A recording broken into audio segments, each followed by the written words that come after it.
The Republican-controlled Senate passed a robust budget plan for Trump Friday morning. How robust? Well, $340 billion, with large chunks of it going toward Trump's immigration enforcement effort and the military. Now, folks, this comes as the Republican-controlled House plans to take up its own competing budget resolution this coming week, a bill that Trump has already endorsed. Now, in the Senate, only one Republican voted no. It was fiscal conservative Rand Paul of Kentucky. Here's what he said before the vote.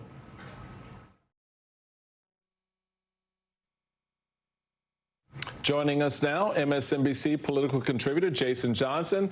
He's professor of politics and journalism at Morgan State University and host of the podcast A Word with Jason Johnson. And we'll get that Rand Paul. I was about to say, together. So you don't want to do your best Rand Paul impersonation? I was sitting there thinking about it, but I figured no. Okay, well, listen, let's look at these numbers. This is from NBC. The measure seeks $175 billion for immigration and border enforcement, and it calls for expanding the military by $150 billion. This is the part I want to underline. Even as Trump and Elon Musk say they want to cut costs at the Pentagon, it also directs committee to find spending cuts to pay for it. I mean, I'm not the best at math. But the math is not mathing. It's not mathing. You know, Jasmine Crockett went on the Breakfast Club this week and talked about this.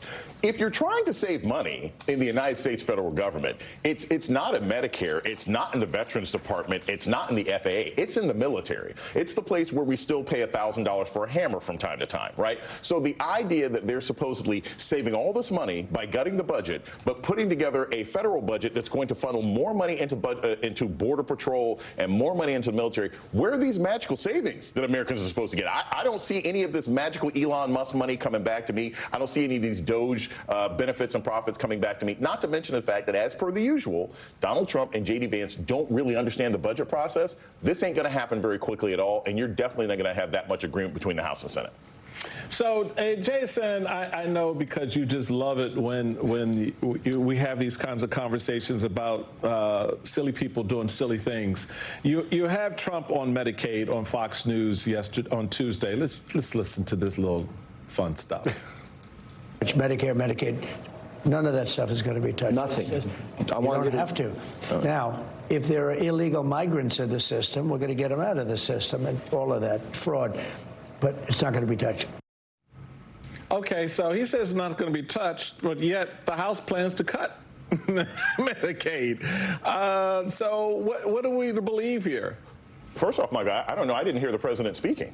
I mean, I saw this guy next to him with hair, but I didn't hear the president actually speak. So we really don't know, do we? Because the person who was talking in that interview, who happens to be named Donald Trump, doesn't really seem to understand any of the systems at play or what's being cut or where the money is going to go. And the person sitting next to him, who's actually running the government of the United States, equally doesn't understand what's going on, but he's the one who has the machete in his hands. So that's the problem here. You've got one person who is the titular position of being president of the United States, who's never really had a functional understanding of government, and the person who's actually running the government just wants to hack everything. But, Michael, what is clear to the American people is that Elon Musk understands enough about the government to say that regardless of what happens to Medicare, and regardless of what happens to the EPA, and regardless of what happens to the Department of Education, he's going to make sure that SpaceX and Tesla get a whole lot of funding straight out of taxpayers' pocket. Well, I don't know why you were... Do you want to say something, Michael?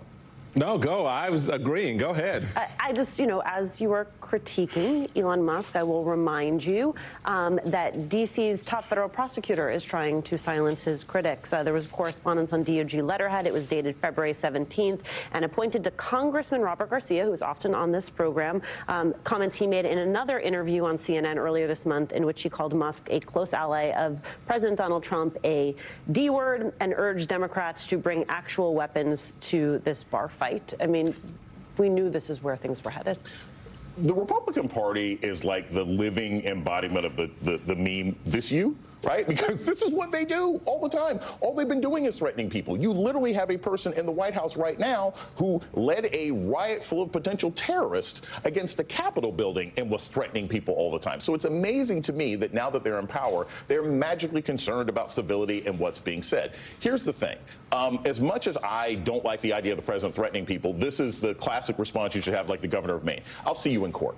These are just meant to frighten people. They're meant to frighten journalists. They're meant to frighten politicians. They're meant to frighten activists. But at the end of the day, to the degree that our guardrails are not entirely made up of silly string and tissue paper, this isn't going to go anywhere legally. And I'm glad that members of Congress have not lost their spines, at least some, when it comes to pushing back against this administration.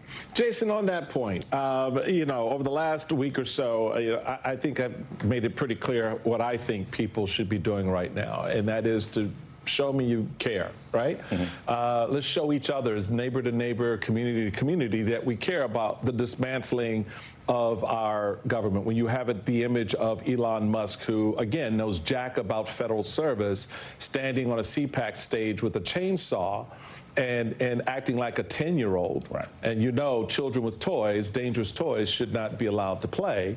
What would you say right now communities around the country should be looking to do to support federal workers who are being laid off indiscriminately, to support the communities that are losing the services that they so rightly need? How do everyday people respond, in your view? I am glad you asked that, Michael. That literally was what I talked to my students about at Morgan State on Thursday, because we were talking about the Department of Education and the cutting back of all these grants and loans that affect schools. Step number one, which every single human being can do, which everybody watching this show right now can do, is right after we're off the air, you get on your email and you find your local state senator, you find your local state representative, and you send them an email. What are you doing to protect us? And then you send another email to your member of Congress, because the part of how we can control things is by getting the men and women who we elected to this position to fight back. They're not hearing from enough of us, and that doesn't give them the strength to protect us and what we need. And I tell you this, I know a lot of veterans, we're in the D.C. metropolitan area together. If these government systems fall down, the consequences for the American people, from the food we eat to the soldiers who come back every single week to the planes we fly, will be in danger. Get up, make noise, like Beyonce's song, Go Ape, you get what the rest of the song is, and fight back. And you can do that by talking to your elected representatives. Jason Johnson, I admire the restraint that required. Thank you so much.